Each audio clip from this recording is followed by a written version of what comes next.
Subscribe to our YouTube channel and press the bell icon to get the latest updates. नमस्कार जी।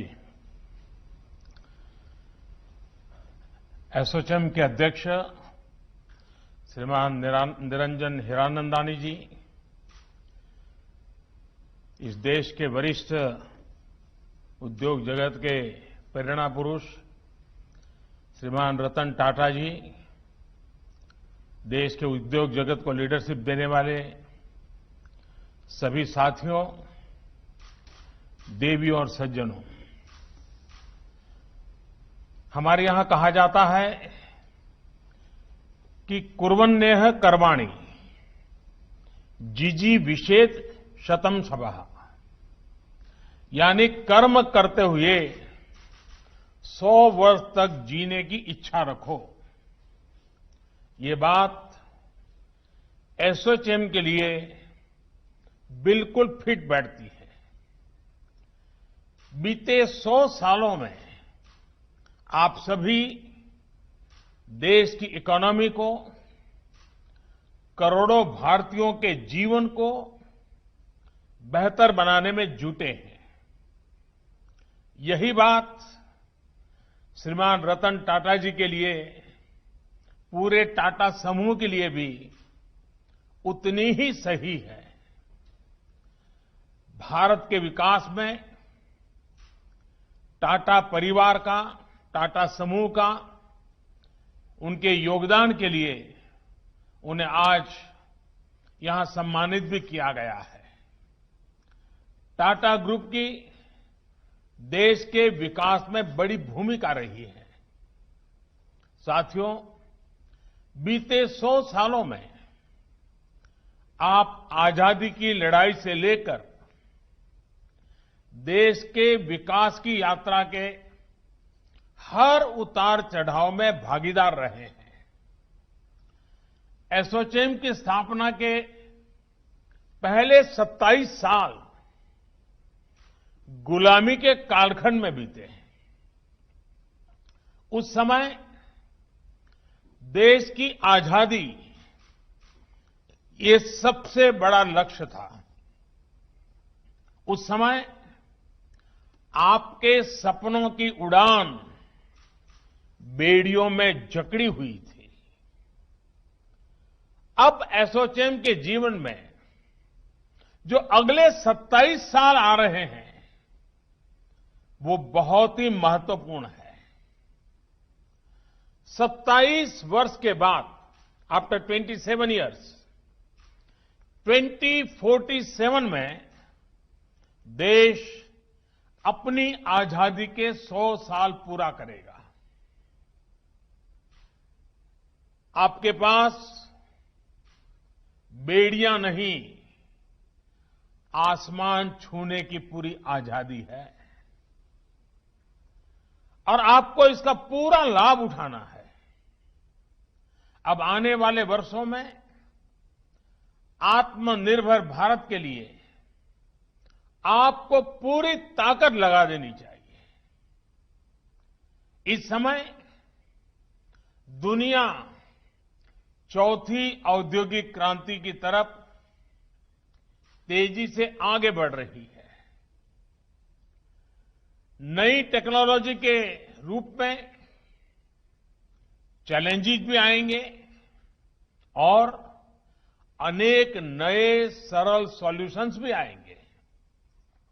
और इसलिए आज वो समय है जब हमें प्लान भी करना है और एक्ट भी करना है।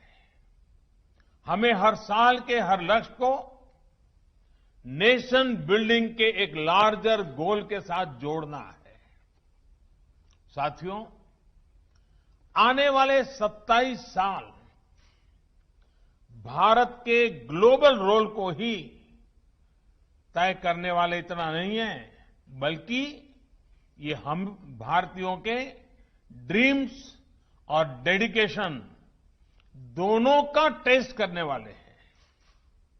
ये समय भारतीय इंडस्ट्री के रूप में आपकी कैपेबिलिटी, कमिटमेंट और करेज को दुनिया भर को हमें एक बार विश्वास के साथ दिखा देना है। और हमारा चैलेंज सिर्फ आत्मनिर्भरता ही नहीं है, बल्कि हम इस लक्ष्य को कितनी जल्दी हासिल करते हैं, ये भी उतना ही महत्वपूर्ण है। साथियों, भारत की सफलता को लेकर आज दुनिया में जितनी पॉजिटिविटी है, शायद उतनी पहले कभी नहीं रही। ये पॉजिटिविटी आई है 130 करोड़ से ज्यादा भारतीयों के अभूतपूर्व आत्मविश्वास से। अब आगे बढ़ने के लिए भारत नए रास्ते बना रहा है, नई ऊर्जा के साथ आगे बढ़ रहा है। साथियों, हर सेक्टर के लिए सरकार की नीति क्या है, रणनीति क्या है, पहले और अभी में क्या बदलाव आया है, इसको लेकर बीते सेशन में सरकार के मंत्रियों और दूसरे साथियों ने आप सबके साथ विस्तार से चर्चा की है। एक जमाने में हमारे यहां जो परिस्थितियां थी, उसके बाद कहा जाने लगा था, व्हाई इंडिया। अब जो रिफॉर्म्स देश में हुए हैं, उनका जो प्रभाव दिखा है, उसके बाद कहा जा रहा है, व्हाई नॉट इंडिया। अब जैसे पहले कहा जाता था कि जब टैक्स रेट इतने ऊंचे हैं तो व्हाई इंडिया, आज यही लोग कहते हैं कि जहां सबसे अधिक कॉम्पिटिटिव टैक्स रेट्स हैं तो व्हाई नॉट इंडिया। पहले रेगुलेशंस और रूल्स का जाल था, तो स्वाभाविक रूप से चिंता के साथ निवेशक पूछते थे, व्हाई इंडिया। आज वही कह रहे हैं कि लेबर लॉ में ईज ऑफ कॉम्प्लायंस है तो व्हाई नॉट इंडिया। पहले सवाल होता था कि इतना रेड टेप है तो व्हाई इंडिया। अब वही लोग जब रेड कारपेट बिछा हुआ देखते हैं तो कहते हैं, व्हाई नॉट इंडिया। पहले शिकायत होती थी कि इनोवेशन का कल्चर उतना नहीं है तो व्हाई इंडिया। आज भारत के स्टार्टअप इकोसिस्टम की ताकत देकर दुनिया विश्वास से कह रही है, व्हाई नॉट इंडिया। पहले पूछा जाता था कि हर काम में इतना सरकारी दखल है तो व्हाई इंडिया।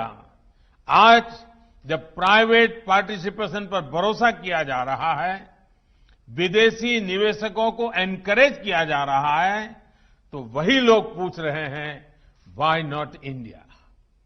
पहले शिकायत थी कि डिजिटल इंफ्रास्ट्रक्चर के अभाव में काम संभव नहीं, तो व्हाई इंडिया। आज जब इतना आधुनिक डिजिटल इकोसिस्टम हमारे यहां है, तो सेंटिमेंट है, व्हाई नॉट इंडिया। साथियों, नया भारत अपने सामर्थ्य पर भरोसा करते हुए, अपने संसाधनों पर भरोसा करते हुए आत्मनिर्भर भारत को आगे बढ़ा रहा है। और इस लक्ष्य की प्राप्ति के लिए मैन्युफैक्चरिंग पर हमारा विशेष फोकस है। मैन्युफैक्चरिंग को बढ़ावा देने के लिए हम निरंतर रिफॉर्म्स कर रहे हैं। रिफॉर्म्स के साथ साथ रिवॉर्ड्स को आज देश की नीति का अहम माध्यम बनाया गया है।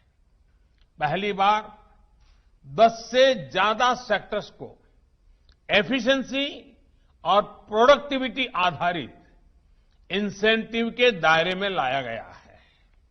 मुझे खुशी है कि बहुत कम समय में ही इसके पॉजिटिव रिजल्ट भी देखने को मिल रहे हैं।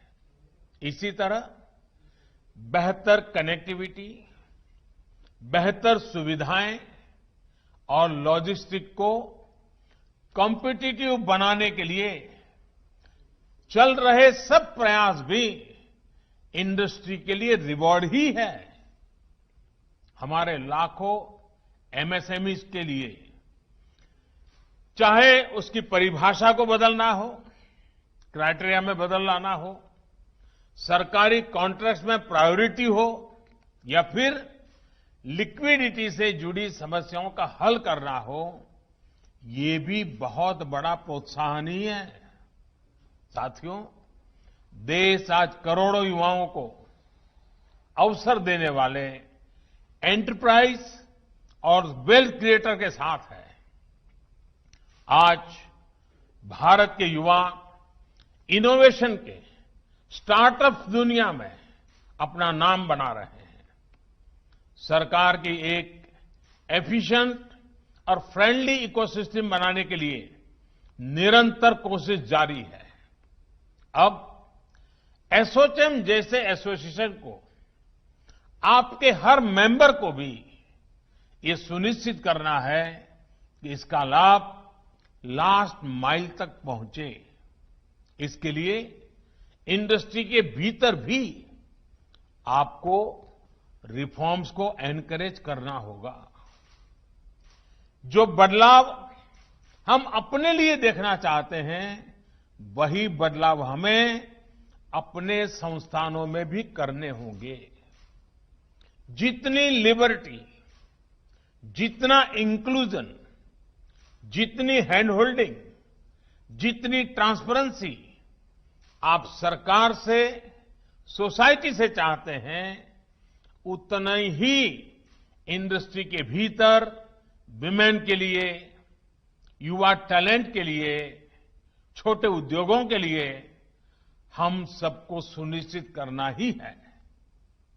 हमें कॉरपोरेट गवर्नेंस से लेकर प्रॉफिट शेयरिंग तक दुनिया की बेस्ट प्रैक्टिसेस को जल्द से जल्द अपनाना होगा।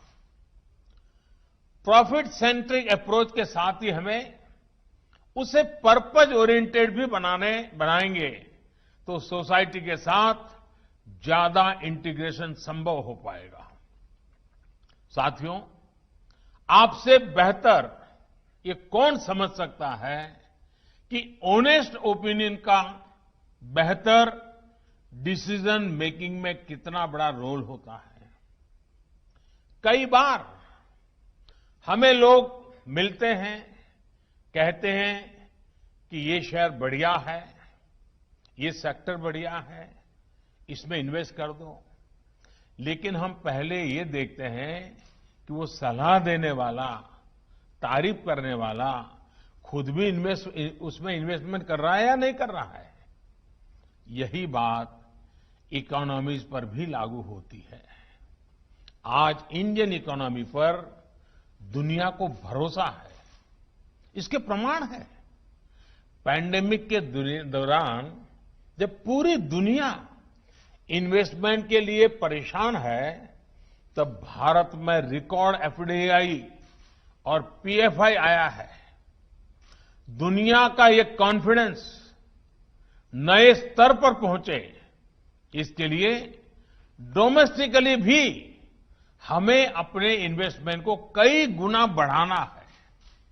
आज आपके पास हर सेक्टर में इन्वेस्टमेंट के लिए संभावनाएं भी हैं और नए अवसर भी हैं। साथियों, निवेश का एक और पक्ष है जिसकी चर्चा आवश्यक है। ये है research and development, R&D। R&D पर होने वाला निवेश। भारत में R&D पर निवेश बढ़ाए जाने की बहुत जरूरत है। अमेरिका जैसे देश में जहां R&D पर 70% निवेश प्राइवेट सेक्टर का होता है, हमारे यहां इतना ही पब्लिक सेक्टर द्वारा किया जाता है। इसमें भी एक बड़ा हिस्सा आईटी, फार्मा और ट्रांसपोर्ट सेक्टर में है। यानी आज जरूरत यह है कि R&D में प्राइवेट सेक्टर की भागीदारी बढ़े। कृषि, डिफेंस, स्पेस, एनर्जी, कंस्ट्रक्शन यानी हर सेक्टर में हर छोटी बड़ी कंपनी को R&D के लिए एक निश्चित अमाउंट तय करना चाहिए। साथियों, आज जब लोकल को ग्लोबल बनाने के लिए हम मिशन मोड पर आगे बढ़ रहे हैं, तो हमें हर जियो पॉलिटिकल डेवलपमेंट पर तेजी से रिएक्ट करना होगा। ग्लोबल सप्लाई चेन में आने वाली किसी भी अचानक आई डिमांड को भारत कैसे पूरा करेगा, इसके लिए एक प्रभावी मैकेनिज्म होना जरूरी है। इसमें आप विदेश मंत्रालय की भी मदद ले सकते हैं। कोविड से इस संकट काल में हमने देखा है कि विदेश मंत्रालय के पूरे नेटवर्क का बेहतर उपयोग होने से किस तरह हम तेजी से अपने लक्ष्य हासिल कर सकते हैं। विदेश मंत्रालय, कॉमर्स एंड ट्रेड और एसोचैम जैसे इंडस्ट्री के संगठनों के बीच बेहतर तालमेल आज समय की मांग है। मैं आपसे आग्रह करूंगा कि ग्लोबल ट्रांसफॉर्मेशन पर तेजी से रिएक्ट करने के लिए, तेजी से रिस्पॉन्स करने के लिए मैकेनिज्म बेहतर कैसे हो, इसके लिए आप हमें अवश्य अपने सुझाव दें। आपके सुझाव मेरे लिए बहुत मूल्यवान हैं। साथियों, भारत अपनी जरूरतों को पूरा करते हुए दुनिया की मदद करने में भी सक्षम है। फार्मर से लेकर के फार्मा तक भारत ने ये कर दिखाया है। कोरोना काल में भी तमाम मुश्किलों के बावजूद भारत ने फार्मेसी ऑफ द वर्ल्ड की जिम्मेदारी निभाते हुए दुनिया भर में जरूरी दवाइयां पहुंचाई है। अब वैक्सीन के मामले में भी भारत अपनी जरूरतें तो पूरी करेगा ही, दुनिया के अनेक देशों की उम्मीदों पर भी खरा उतरेगा। साथियों, रूरल और अर्बन डिवाइड को कम करने के लिए जो प्रयास सरकार बीते 6 सालों से कर रही है, इंडस्ट्री उन प्रयासों को मल्टीप्लाई कर सकती है। एसोचैम के मेंबर्स हमारे गांव के प्रोडक्ट्स को ग्लोबल प्लेटफॉर्म देने में बहुत मदद कर सकते हैं। आजकल आप देखते सुनते होंगे कि कोई स्टडी आ गई कि इस चीज में बहुत प्रोटीन है, ये बहुत प्रोटीन रिच है, तो लोग उसे खाना शुरू कर देते हैं। हम उसे इंपोर्ट करना शुरू कर देते हैं। हमें पता तक नहीं होता है कि हमारे घर में, हमारे टेबल पे, हमारी थाली में किस प्रकार से विदेशी चीजें घुस जाती है। हमारे यहां देश में ऐसी ही चीजों का कितना बड़ा भंडार है, और ये भंडार देश के किसानों के पास है, देश के गांवों में है। हमारी ऑर्गेनिक फार्मिंग, हर्बल प्रोडक्ट्स, ऐसी बहुत सी चीजें हैं जिन्हें एसोचैम द्वारा प्रमोट किया जाना चाहिए। दुनिया के बाजार में भारत की पैदावारों का डंका बजना चाहिए। इनसे जुड़े कंपटीशन और उसके लिए लगातार स्पर्धाएं होती रहे, कंपटीशन कराकर इनका प्रचार प्रसार करके इनके स्टार्टअप्स को बढ़ावा देकर आप ये कर सकते हैं। भारत सरकार हो, राज्य सरकारें हो, फार्म ऑर्गेनाइजेशंस हो, सभी को मिलकर इस दिशा में काम करने की आवश्यकता है। अगर हमारे फार्म सेक्टर को बेहतर प्रमोशन मिले, बेहतर इंफ्रास्ट्रक्चर मिले, बेहतर मार्केट मिले, तो हमारी पूरी ग्रामीण अर्थव्यवस्था बुलंदी पर पहुंच सकती है। साथियों, 21वीं सदी की शुरुआत में अटल जी ने भारत को हाईवे से कनेक्ट करने का एक बहुत बड़ा लक्ष्य रखा था। आज देश में फिजिकल और डिजिटल इंफ्रास्ट्रक्चर पर विशेष फोकस किया जा रहा है। गांव के किसान की रीच भी डिजिटल ग्लोबल मार्केट तक हो, इसके लिए देश के हर गांव तक ब्रॉडबैंड कनेक्टिविटी पहुंचाने में हम जुटे हैं। इसी तरह हमारे आईटी सेक्टर को और ताकत देने के लिए आईटी और बीपीओ सेक्टर की बाधाएं भी हटाई गई हैं। डिजिटल स्पेस की सिक्योरिटी के लिए एक के बाद एक कदम उठाए जा रहे हैं। साथियों, बेहतर इंफ्रास्ट्रक्चर के निर्माण के लिए फंडिंग से जुड़े हर एवेन्यू का उपयोग किया जा सकता है। पब्लिक सेक्टर बैंकों को मजबूत करना, बॉन्ड मार्केट्स की संभावनाओं को बढ़ाना, ये उसी दिशा के प्रयास है। इसी तरह सोवरिन वेल्थ फंड्स और पेंशन फंड्स को टैक्स में रियायत दी जा रही है। रीट्स और इन्वेट्स को प्रमोट किया जा रहा है। इंफ्रास्ट्रक्चर से जुड़े एसेट्स को भी मोनेटाइज किया जा रहा है। साथियों, जरूरी सुविधाएं देना, यही माहौल बनाना ये सरकार कर सकती है। सरकार प्रोत्साहन दे सकती है, सरकार नीतियों में बदलाव कर सकती है, लेकिन ये आप जैसे इंडस्ट्री से जुड़े साथी हैं जो इस सपोर्ट को सक्सेस में बदलेंगे, आत्मनिर्भर भारत का सपना साकार करेंगे। इसके लिए नियम कायदों में जरूरी बदलाव के लिए देश मन बना चुका है, देश प्रतिबद्ध है।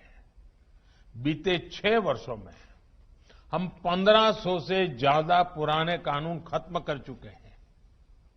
देश की जरूरत को देखते हुए नए कानून बनाने का काम भी निरंतर जारी है। 6 महीने पहले जो कृषि सुधार किए गए, उनके लाभ भी अब किसानों को मिलना शुरू हो गए हैं।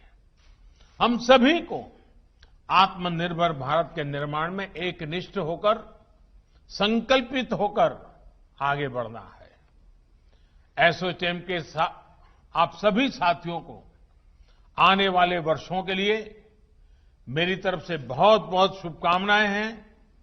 श्रीमान रतन टाटा जी को भी मेरी तरफ से बहुत बहुत शुभकामनाएं हैं और एसोचैम नई ऊंचाइयों को पार करे और 2047 आजादी के 100 साल आपके लिए नेक्स्ट 27 ईयर, उस लक्ष्य को लेकर के आज का ये आपका शताब्दी समारोह संपन्न होगा, ऐसा मुझे पूरा विश्वास है।